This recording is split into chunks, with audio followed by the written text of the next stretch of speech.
to supporting TeenPact and the state class of Maine. Do solemnly commit to supporting TeenPact in the state class of Maine. In my elected office of governor, In my elected office as governor, I take this obligation freely I take this obligation freely and commit to faithfully discharging and commit to faithfully discharging the duties of the office of which I am about to enter. the duties of the office of which I am about to enter. So help me God. So help me God. And you also get a fancy pen. Thank you. Give it up for your governor, Amy.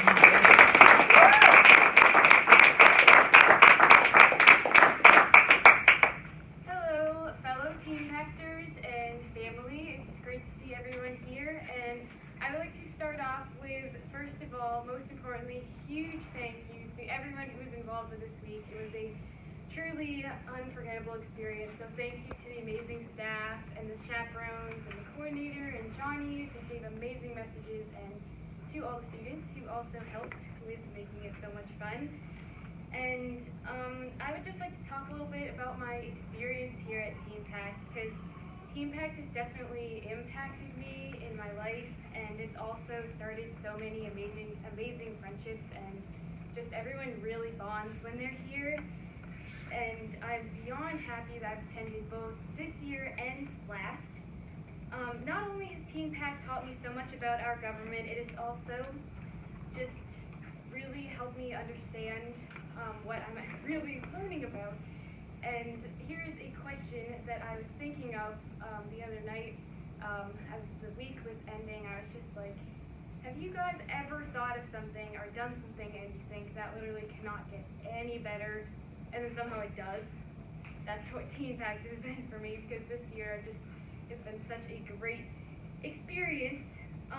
It was my first week as an alumni, and it was somewhat unknown because I'd been here before, but I hadn't experienced alumni track, so I was a tad bit nervous for that. But it ended up, after a few parts of it, it quickly became one of my favorite parts, and it taught me a lot of things also. It really challenged my thinking and made me consider what I was quickly agreeing or disagreeing with, which is something that I really needed to work on.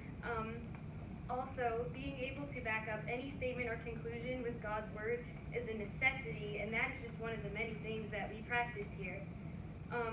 If I could use one word to describe this past week, it would be overwhelming. And I'm not talking about overwhelming as in a panic and freaking out. I use the word overwhelming because I'm simply overwhelmed by the love of my friends here, both old and new, the effort exerted by the staff, and of course, the never-ending love of God. In closing, I would like to leave with a challenge for you all. A lot of times, humans in general tend to live in the past, whether it's contemplating past decisions, regretting mistakes, or wishing for different or better outcomes.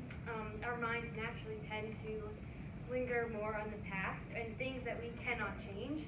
One of my favorite Bible verses concerning this is Philippians 3:13, which reads, "Brothers, I do not consider myself yet to have taken hold of it, but one thing I do, forgetting what is behind and straining towards what is ahead." This is genuinely useful advice that I believe we should all actively apply to our lives. Living in the past is out of our control. Therefore, my challenge is for all of us to strain towards what is ahead and follow God's perfect will for our lives, surrendering our lives, not only our past, but also our present and our future, to the one who is in control. Once again, a huge thank you to everybody and all the people involved, and just thank you for your time here. So let's aim straight for the future.